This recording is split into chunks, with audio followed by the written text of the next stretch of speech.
আসসালামু আলাইকুম এভরিওয়ান। এই ভিডিওতে আমরা দেখব পাওয়ার স্টেজের পাওয়ার ফ্লোর যে ডায়াগ্রামটা আছে সেটা আমরা দেখব, এবং টেকনিক্যাল প্রবলেমের কারণে আমাদের গত ভিডিওটা কেটে যাওয়ার কারণে এই ভিডিওটা আবার শুট করতেছি। দেখো, আমরা পাওয়ার স্টেজের যে ডায়াগ্রামটা হিসেবে আমরা কি করেছিলাম, সিনক্রোনাস মোটরে আমরা ইনপুট পাওয়ার হিসেবে কি ইলেকট্রিক্যাল পাওয়ারটা সাপ্লাই দিছিলাম, রাইট? সেই ইলেকট্রিক্যাল পাওয়ারের মানটা আমাদের কি √3 VL IL cos phi, right?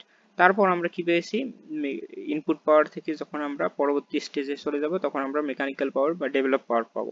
এই মেকানিক্যাল বা ডেভেলপ পাওয়ারের মানটা আমাদের কি পিএম বা P develop equal to 3 into EB per phase. EB per phase বলতে আমাদের এই যে ব্যাক ইএমএফটাকে বোঝায়, অর্থাৎ ব্যাক ইএমএফ। আমাদের যে ব্যাক ইএমএফটা ইন্ডিউস হবে সেই ব্যাক ইএমএফটা, আর ভিটি ভিটি পার ফেজ বলতে আমাদের যে terminal voltage per phase by XS, XS দ্বারা রিঅ্যাক্ট্যান্সকে বোঝায়, ইনটু সাইন ডেল। আর ডেল মানে কি এখানে লোড অ্যাঙ্গেল, পাওয়ার অ্যাঙ্গেল বা টর্ক অ্যাঙ্গেল, রাইট? তারপরে আমরা কি হিসেবে পাবো, তারপর আমরা আউটপুট পাওয়ার পাবো।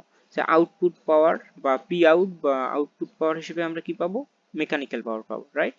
সো আমরা মেকানিক্যাল পাওয়ার পাবো, এবং তারপর আমাদের এক স্টেজ থেকে আরেক স্টেজ যাইতে আমাদের মধ্যবর্তীতে যে লসগুলো হয়, আমাদের ইনপুট পাওয়ার থেকে ডেভেলপ পাওয়ারে যাইতে যে লসটা হয় সেটাকে আমরা কি বলবো, কপার লস বা আই স্কোয়ার আর লস।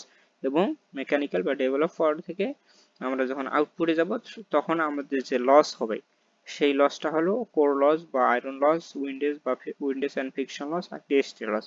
এবং এই লসটাকে কি বলা হয়, আমি প্রথম লেকচারে বলেছিলাম, এই লসটাকে আমাদের ভেরিয়েবল লস বলা হয়, এবং এই লসগুলোকে আমাদের কনস্ট্যান্ট লস বলা হয়।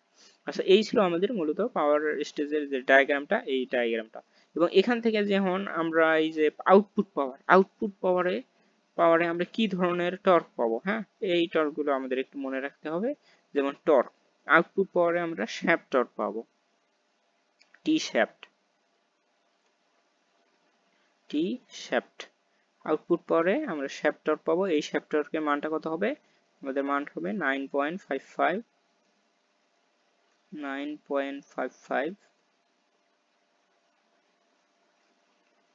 গুণন P out, output power by NS. এই ফর্মুলাটা আমাদের একটু মনে রাখতে হবে, আউটপুট পাওয়ার বাই এনএস।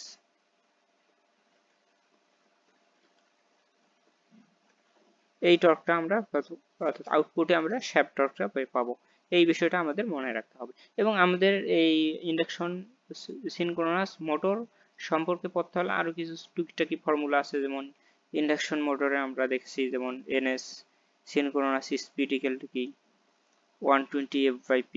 এই বিষয়গুলো আমাদের একটু মনে রাখতে হবে। 120 f/p,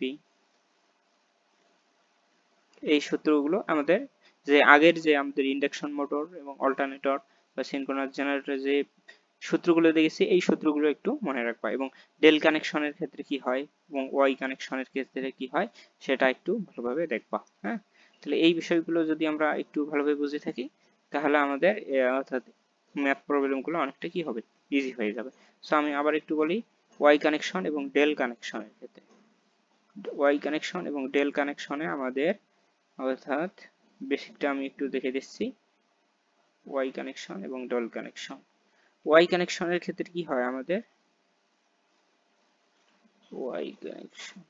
ওয়াই কানেকশনের ক্ষেত্রে আমাদের ভোল্টেজ হয় ভিন্ন, অর্থাৎ ফেজ ভোল্টেজ ইকুয়াল টু কি হবে, লাইন ভোল্টেজ বাই √3, এটা ভোল্টেজ বাই √3। এবং এক্ষেত্রে আমাদের কারেন্ট গুলি সমান, অর্থাৎ লাইন কারেন্ট ফেজ কারেন্ট কিন্তু আমাদের কি হয়, সমান হয়। এই বিষয়টা একটু মনে রাখবা, কারণ ম্যাথ প্রবলেম অনেক সময় পড়ে থাকে ওয়াই কানেক্টেড বা ডেল কানেক্টেড, এই বিষয়গুলো একটু মনে রাখতে হবে। তারপর আমরা ডেল কানেকশনের ক্ষেত্রে আমাদের ভোল্টেজ গুলো সমান হয়, অর্থাৎ ফেজ ভোল্টেজ এবং লাইন ভোল্টেজ সমান হবে, বাট কারেন্ট হবে ভিন্ন। এবং এখানে ফেজ কারেন্ট ইকুয়াল টু কি হবে, phase current IP equal to line current by √3। এই বিষয়টা একটু মনে রাখবা। তো এই ছিল আমাদের এই জাস্ট ভিডিওটা, এবং এই ভিডিওটা মেইনলি আমাদের পরবর্তী ভিডিওটার একটা পার্ট। সো আই হোপ আমরা এই বিষয়গুলো বুঝতে পারছি। সো আমরা নেক্সট ভিডিও থেকে আমরা ম্যাথ প্রবলেম নিয়ে আলোচনা করব। So that's it for today. Allah Hafiz.